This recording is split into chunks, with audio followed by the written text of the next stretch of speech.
El diccionario de las palabras perdidas. La bombilla desnuda del sótano colgaba como un fruto podrido, iluminando polvo y olvido. Buscaba gramáticas muertas para mi tesis doctoral, cuando una corriente de aire imposible me condujo al rincón más profundo. Allí, bajo una pila de mapas consumidos por la humedad, el libro me esperaba. No parecía un libro, sino un bloque compacto encuadernado en una piel oscura que al tacto recordaba corteza petrificada. No tenía título ni autor. Al abrirlo, la primera página mostraba una sola palabra escrita con tinta densa: vacío. La pronuncié en un susurro académico, curioso. La palabra flotó en el aire estancado un instante. Entonces la luz murió. No se apagó, sino que dejó de existir. La oscuridad fue tan completa que durante un pánico eterno, yo también dejé de ser. No hubo pensamiento, ni cuerpo, ni tiempo. Solo la nada absoluta que la palabra había nombrado al ser invocada. Cuando la realidad regresó con un golpe seco, me encontré de rodillas, jadeando, con el libro aún entre mis manos. El terror no venía de la oscuridad, sino de entender que acababa de borrar un fragmento del mundo con un simple verbo. Durante días, el libro reposó en mi escritorio como una acusación. Lo estudié con guantes y lupa, pero sus páginas de pergamino grueso no seguían orden alfabético ni lógico. Serenidad podía estar junto a incandescencia. Era un caos semántico que desafiaba toda catalogación. La curiosidad académica se mezcló con una necesidad personal. Mi defensa de tesis se acercaba y la ansiedad me paralizaba. Encontré serenidad de nuevo. La pronuncié con clara intención hacia mí mismo. El efecto fue inmediato. Una calma fría y perfecta me inundó. No era tranquilidad, era la ausencia total de perturbación. Mis nervios, mis deudas, mis miedos se disolvieron como azúcar en agua. Funcionaba. Empecé a experimentar con cautela científica. Calor dirigido al radiador apagado hizo que el metal emitiera en segundos un calor de horno. Lejanía, proyectada hacia los golpes insistentes de mi casero, hizo que su voz sonara como si llegara desde otro continente. El poder era real, inmediato y sin consecuencias visibles. Pasé noches enteras explorando el diccionario, pronunciando palabras como luminiscencia para hacer brillar objetos o resonancia para dar a mi voz un peso hipnótico. Creí haber descubierto el mecanismo secreto del lenguaje. No describía la realidad, la creaba. La caída comenzó con un correo electrónico. Intentaba expresar un escepticismo razonado sobre la teoría de un colega, una palabra que había usado 1000 veces en mi carrera. Mis dedos se congelaron sobre el teclado. Mi mente buscaba el concepto y encontraba un vacío perfecto donde antes habitaba la idea completa del escepticismo. No era que olvidara la palabra, era que no podía concebir lo que significaba. La duda metódica, la suspensión de juicio, la actitud crítica, eran ahora sonidos huecos. Un sudor frío me recorrió la espalda. Revolví las páginas del diccionario con manos temblorosas. En el margen inferior de opulencia, una palabra que había usado para ajustar mi cuenta bancaria días antes, encontré una anotación diminuta, casi borrada. Toda ganancia requiere una pérdida. La moneda es el significado. Cuida lo que nombras, porque al hacerlo, desnomas algo en ti. Desnombrar. El término resonó en mi mente como una campana fúnebre. El diccionario no cobraba en sangre o años, sino en la moneda del entendimiento. Cada palabra poderosa que pronunciaba para alterar el mundo, borraba de mi conciencia la comprensión íntima de otro concepto. Había intercambiado mi escepticismo por unos dígitos en una pantalla, y no sabía qué más había perdido ya. Compré un cuaderno negro y comencé una contabilidad macabra. En la izquierda, la palabra usada y su efecto. En la derecha, el concepto que descubría faltante días después. Las pérdidas no eran inmediatas, sino que se filtraban lentamente, como veneno de acción retardada. Valentía me permitió enfrentar a un ladrón en el metro. El hombre retrocedió ante mi firmeza inusual. 2 días después, viendo una película de terror, comprendí que no sentía nada. El miedo físico, la reacción instintiva de adrenalina, se había esfumado. Podía analizar el mecanismo del susto, pero la experiencia visceral del terror era un espacio en blanco en mi sistema nervioso. Claridad. Resolvió en una tarde un problema de investigación que llevaba meses estancado. La solución fue obvia, elegante. Al día siguiente, en una discusión con mi pareja, no podía comprender su confusión emocional. La confusión misma, la neblina mental, había dejado de ser una experiencia para mí. Para ella era un mar de frustración. Para mí, solo un error lógico a corregir. El cuaderno se llenaba de intercambios obscenos.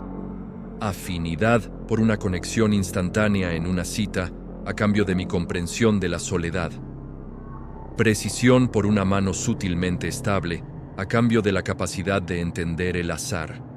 Me estaba convirtiendo en un hombre de capacidades aumentadas y comprensiones disminuidas. Un semidios emocionalmente mutilado. El vacío emocional se hizo insoportable. En las páginas finales del diccionario encontré una palabra rodeada de símbolos de advertencia. Retorno. Una anotación explicaba: revierte un efecto, reclama un concepto perdido, coste, un recuerdo fundacional. La tentación fue feroz. Quería recuperar mi empatía, perdida tras usar imparcialidad durante un conflicto familiar. Pronuncié retorno, con la imagen clara de la empatía en mi mente. Un dolor agudo me atravesó el cráneo, como un taladro de hielo. Por un momento, sentí la conexión emocional con los demás regresar, cálida y dolorosamente familiar. Luego, miré una foto de mi infancia en la playa con mi madre. Su rostro se había borrado, no de la foto, sino de mi memoria. Podía ver la imagen, pero mi mente no reconocía esos rasgos. El amor por ella estaba allí, pero sin rostro, sin anclaje visual. El intercambio había sido literal y despiadado. Un recuerdo fundacional por un concepto abstracto. El diccionario nunca engañaba. Solo ejecutaba contratos con precisión infernal.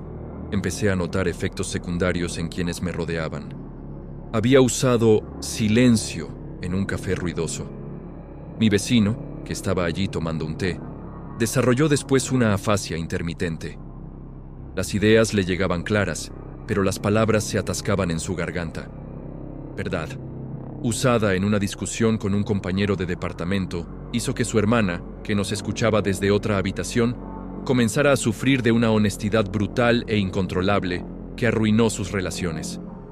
Las palabras no solo me afectaban a mí, dejaban residuos en la realidad, contaminaban el espacio psíquico de los presentes. Era un veneno radiactivo semántico, y yo era el paciente cero que esparcía la enfermedad. La culpa se unió al miedo. Cada vez que abría el diccionario, sentía que no solo jugaba con mi alma, sino con la integridad misma de las personas a mi alrededor. El diccionario comenzó a cambiar sin mi intervención. Una noche se abrió solo en una página en blanco. Lentamente, como si una pluma invisible la estuviera trazando, apareció una palabra: deuda. Al día siguiente, debajo de ella, surgió interés. Y luego, vencimiento. El libro no era un objeto inerte. Era un acreedor consciente que estaba presentando la cuenta. Las páginas empezaron a mostrar, junto a cada palabra que había usado, el concepto que había perdido, como en un balance contable. El saldo era profundamente negativo. Yo debía más de lo que había pagado. En el margen de la última página, una nueva frase apareció. Los significados perdidos acumulan interés compuesto. El pago final será completo. El terror adquirió una nueva dimensión. No solo estaba perdiendo partes de mí, sino que la deuda crecía exponencialmente. Decidí deshacerme del diccionario. Lo envolví en tela negra, luego en plástico grueso, y lo llevé al puente industrial al anochecer. Su peso parecía aumentar con cada paso. Antes de lanzarlo al río, un impulso idiota me hizo abrirlo una última vez. En una página en blanco, la palabra flotación brillaba tenuemente. No la pronuncié, solo la leí. Al arrojar el paquete por la barandilla, en lugar de hundirse, se posó suavemente sobre el agua oscura. Flotó inmóvil, desafiando la corriente. Luego, lentamente, comenzó a desplazarse río arriba, contra todas las leyes, deslizándose de vuelta hacia la orilla donde yo me encontraba paralizado. El diccionario no permitiría ser abandonado. Era un parásito que solo uno de los dos podía terminar. Y claramente yo no era ese uno. Lo recogí de la orilla fangosa. Estaba completamente seco. Esa noche soñé con un gran ojo compuesto de palabras que me observaba desde un pozo sin fondo. Desperté con un sabor metálico en la boca y una ausencia en el centro del pecho. Miré mis manos. Las reconocía, pero la conexión emocional, el sentido de propiedad sobre ellas, se había diluido. Había perdido el concepto de yo. No filosóficamente, sino visceralmente. Cuando me miraba al espejo, el reflejo era el de un extraño interesante. Mis recuerdos estaban allí, pero eran como escenas de una película ajena. El diccionario, en mi mesilla, estaba abierto. Sobre la palabra propiedad, que yo nunca había usado, una mancha oscura se extendía. El libro estaba cobrando por su cuenta, tomando lo que consideraba pago justo por mi intento de huida. Sin un yo coherente, mis acciones se volvieron erráticas. Casi cruzo una calle sin mirar porque la noción de peligro personal se había desdibujado. Hablaba de mí en tercera persona. Era un espectador atrapado en un cuerpo que ya no sentía como propio. Solo el instinto animal más primitivo, anterior al lenguaje, me mantenía con vida.